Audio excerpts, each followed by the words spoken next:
Bonjour à toutes et à toutes, bienvenue sur le bon MJ. Aujourd'hui, je vais vous proposer des petites règles optionnelles auxquelles j'ai pensé pour Shadow Dark, alors que j'ai pas testé, que j'ai pas mis en place.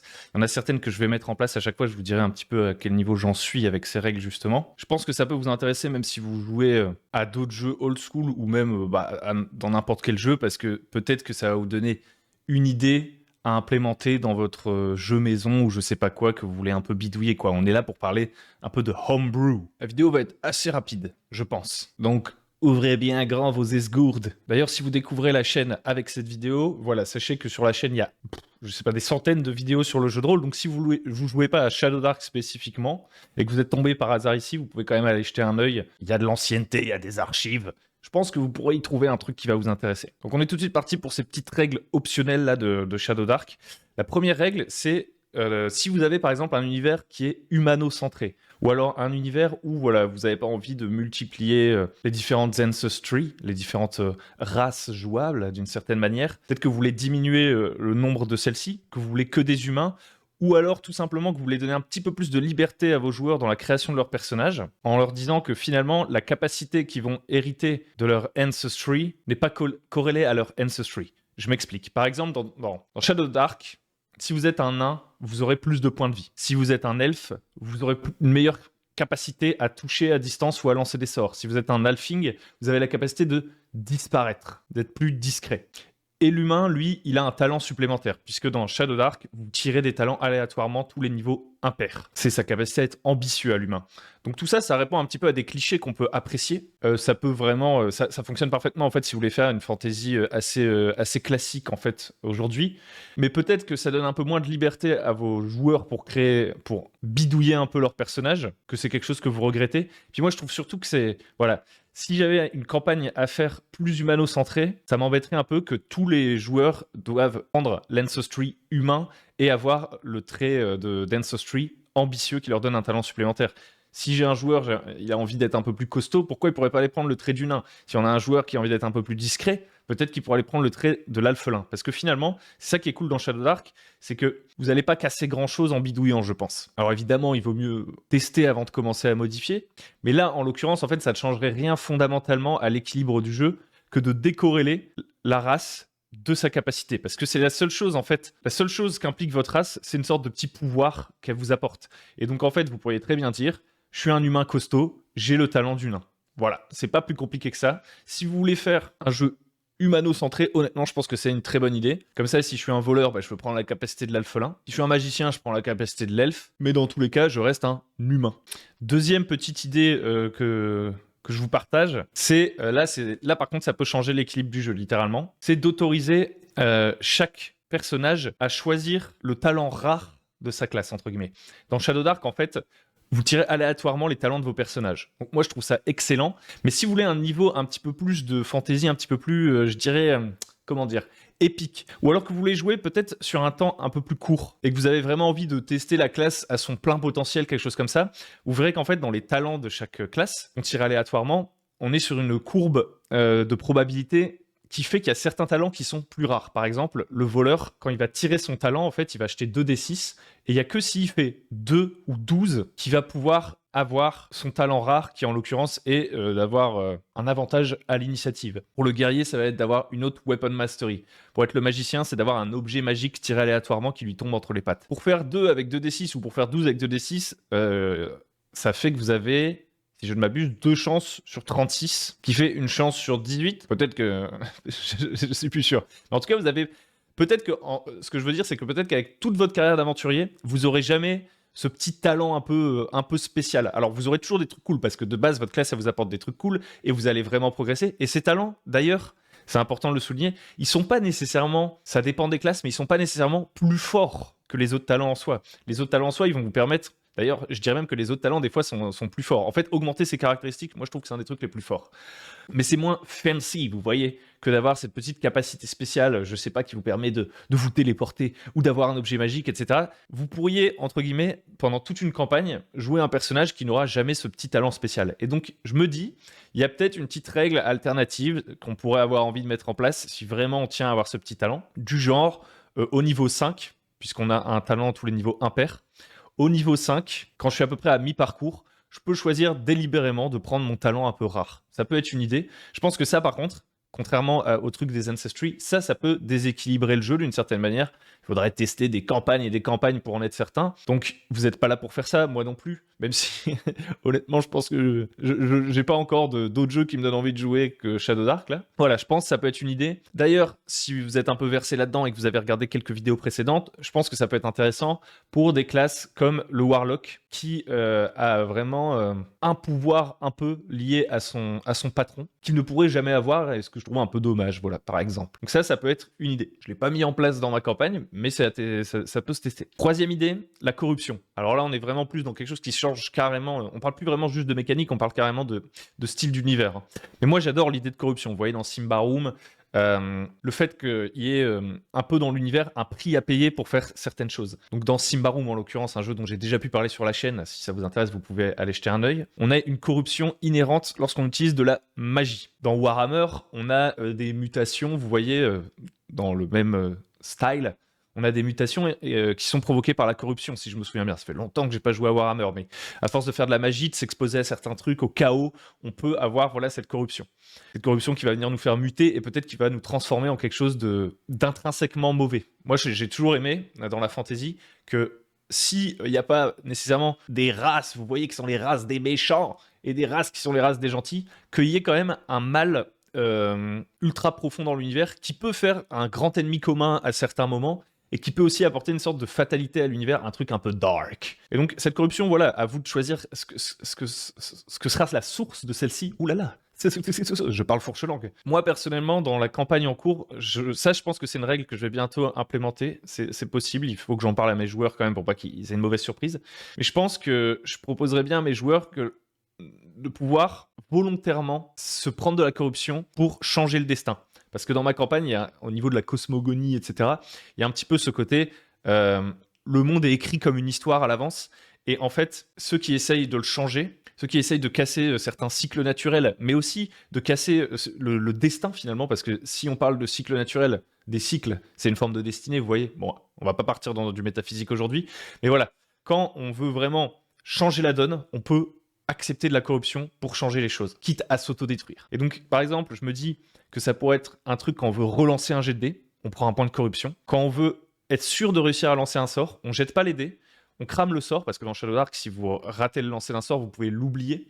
Là, pour le coup, vous allez forcément oublier le sort, par contre, vous êtes sûr qu'il fonctionne, par contre, et vous pourrez plus l'utiliser dans la journée, mais au moins, là, le sort, il marche, là, maintenant. Vous l'avez décidé, vous brûlez un peu le sort, c'est un peu les mécaniques de burn. Et derrière, vous avez un point de corruption. Ou par exemple, si vous avez vraiment envie d'avoir l'initiative à ce tour, plutôt que vous en remettre au hasard, par exemple, vous cramez un point pour avoir de la corruption et vous permettez à tout votre groupe de jouer en premier pendant ce combat. Je pense fixer une limite de 10 points de corruption, un délire du genre où je sais pas trop, honnêtement, encore exactement comment je l'implanterai. Mais le truc, c'est que ça doit être quelque chose qui tombe pas trop par hasard sur la tête des PJ, qui fait courir un vrai risque et un risque croissant. Et qu'en fait, en soi, l'objectif, vous voyez, c'est pas de compliquer la vie des PJ. Au contraire, en fait, là, ça leur donne quand même des capacités assez puissantes. Sur des moments clés, ils peuvent accepter de la corruption pour avancer. Mais ça crée vraiment une sorte de choix supplémentaire. Et moi, je pense que voilà, dans du bac à sable et dans le jeu de rôle en général d'ailleurs, avoir des choix à faire, c'est intéressant, et des choix difficiles encore plus. Même s'il y en a trop, au bout d'un moment, ça peut devenir lourd, évidemment. Donc voilà, je sais pas encore exactement comment je l'implémenterai. Je pense que si c'est juste un seuil, vous voyez, que genre par exemple, on se dit à 10 points de corruption, bah tu deviens maléfique ou je sais pas quoi. Le problème de ça, c'est qu'il peut y avoir ce truc un peu méta de je fais monter ma corruption jusqu'à 9 et ensuite plus jamais j'utilise de la corruption. Donc je pense qu'il faut aussi que dans l'univers en soi, il y ait des trucs qui puissent provoquer de la corruption, ou que la corruption en fait ait un impact crescendo pour que dès le premier point de corruption, ça puisse un petit peu changer la donne. Par exemple, il y a des factions qui ressentent la corruption et qui vont moins vous aimer. Ou alors, plus vous avez de corruption, plus vous attirez des ennemis. Finalement, comme vous avez, entre guillemets, fait face au destin, le destin se retourne contre vous. Vous voyez, il peut y avoir un truc comme ça. Mais voilà, je trouve cette idée intéressante à creuser et qui doit pas être si difficile que ça à implémenter dans Shadow Dark. Ensuite, on a une autre mécanique à laquelle j'avais pensé, c'est le re-level up. Le re-level up. En fait, vous avez un petit peu ce côté parfois un peu difficile à gérer quand vous avez des personnages qui meurent au cours de vos campagnes, et comment est-ce qu'on ramène les nouveaux personnages. Donc il y a la solution de on reprend niveau 0, on reprend niveau 1. Mais bon, Moi, je suis pas du tout fan de ça, parce que ça fait vraiment genre la mort, c'est game over. Une autre solution qu'on a souvent quand un personnage meurt, bah, c'est de dire il recrée un nouveau personnage du même niveau que les autres. Mais des fois, je trouve que ça casse un petit peu le sentiment de progression. En fait, je testerais bien un entre-deux, peut-être pas dans la campagne que je joue actuellement. C'est-à-dire que quand vous mourrez, vous reprenez un personnage de niveau 1, ou bien de 2 niveaux de moins, par exemple, que le reste du groupe, et à chaque séance, vous montez d'un niveau jusqu'à revenir au même niveau que le groupe. Ça permettrait en fait d'introduire une sorte de petit côté, c'est un écuyer, c'est un apprenti, un peu le côté henchman, vous voyez dans les jeux old school, genre on va recruter des petits PNJ niveau 0, niveau 1 qui vont nous accompagner, des petits porteurs de torches, des petits trucs comme ça. Ben, pendant un premier temps, quand vous entrez dans le groupe, vous êtes, vous êtes un peu plus bas de niveau, mais en une ou deux séances, voilà, vous réatteignez le même niveau que les autres. J'aimerais bien tester un truc comme ça parce qu'en fait, le fait d'arriver à égalité, je trouve que ça amène un truc un petit peu moins organique. Mais en fait, je pense que ça dépend aussi de l'histoire que vous allez raconter. Vous pouvez aussi peut-être laisser le choix à vos joueurs en discuter autour de la table. Ça, c'est pas un truc que voilà, je dropperai du jour au lendemain. Un truc, vous voyez, lié à l'univers, genre par exemple la corruption, honnêtement. Je pense que j'en parlerai à mes joueurs, vous voyez. Mais à tout moment, en fait, je pourrais dire, bah, à partir de maintenant, il y a un nouveau phénomène dans l'univers, c'est la corruption. Vous voyez, c'est vraiment un truc de world building, en fait. Donc, en soi, ça fait partie vraiment de la proposition de l'univers. Si je suis dans un univers homebrew, je suis pas obligé de discuter de chaque changement de l'univers, etc. avec mes joueurs. Ils se sont un peu inscrits pour ça. Par contre, le truc là de comment on gère la montée en niveau, etc., les personnages, ça leur appartient beaucoup plus. Donc, je pense que ça demanderait une conversation un petit peu plus approfondie ou plusieurs options, justement, parce que peut-être qu'il y a des joueurs qui ressentent aussi ce truc-là de j'ai pas envie d'arriver comme ça, boum, ah, le groupe était niveau 9, boum, moi je suis niveau 9. J'ai un peu envie. Parce qu'en fait, le truc qui se passe quand vous faites ça, c'est que plus vous montez en niveau, quand quelqu'un meurt, eh ben, il va recréer un personnage de très haut niveau, et donc plus ça rend d'une certaine manière, j'ai envie de dire, trivial, en fait, l'existence de personnages de haut niveau. Alors qu'on se dit, d'une certaine manière, que peut-être que nos PJ, quand ils sont niveau 9-10, c'est des êtres ultra exceptionnels de l'univers, et qu'ils ont toute une histoire derrière eux qui les a amenés à être aussi exceptionnels. Et donc, catapulter à chaque fois qu'un personnage meurt, des nouveaux personnages niveau 9-10, ça fait un peu genre from nowhere, il y a un archimage, on n'en a pas entendu parler jusqu'à maintenant. En fait, il était quelque part dans l'univers et il rejoint le groupe comme par hasard, vous voyez. Donc, c'est un peu. Ça reste mécanique, mais voilà, dire que si on est niveau 10, on a un personnage qui est niveau 8, puis 9, puis 10, ça fait un peu genre. Voilà, ce mec-là, c'est un mec qui était en ascension, il a entendu parler des personnages, et il rejoint leur groupe, et il réatteint leur niveau rapidement parce qu'il est tiré vers le haut, et aussi il apporte son lot de nouveautés au groupe, et il progresse. Et comme ça, le joueur aura quand même eu un sentiment de progression mécanique pour son personnage, même si on joue au plus haut niveau. Je trouve que c'est pas déconnant. Vous me direz ce que vous en pensez. Dernier truc un peu plus ouvert, et on se laissera là-dessus, où j'ai pas vraiment d'idée à vous proposer là tout de suite, mais que je trouve vachement intéressant à explorer, c'est le carousing. Donc en fait, dans Shadow Dark, vous pouvez dépenser des pièces d'or pour gagner de l'XP en faisant la fête, en buvant des coups. Ça permet en fait de vider les poches de vos personnages et de répondre à un trope un peu de fantasy, de sword and sorcery, où vous savez, des trucs un petit peu sous forme de nouvelles un peu épisodiques, où le héros en fait il est à chaque fois dans une nouvelle aventure, et entre temps on imagine qu'il a fait la tournée des bars, il a vécu quelques aventures et il a gagné en expérience aussi.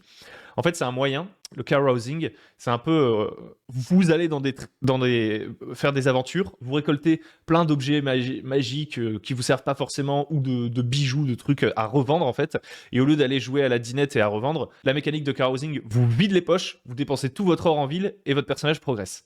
Et il repart à l'aventure. C'est un truc pour repartir à l'aventure et gérer rapidement la partie économique du jeu. Donc ça, c'est très intéressant. Il y a déjà des alternatives qui sont un petit peu proposées, il me semble, dans certains third-party content, c'est-à-dire, par exemple, utiliser ces pièces d'or pour faire des rituels. C'est une manière, en fait, de faire une abstraction sur un truc qui se passe entre les aventures. Vous voyez qu'on n'a pas forcément envie de jouer.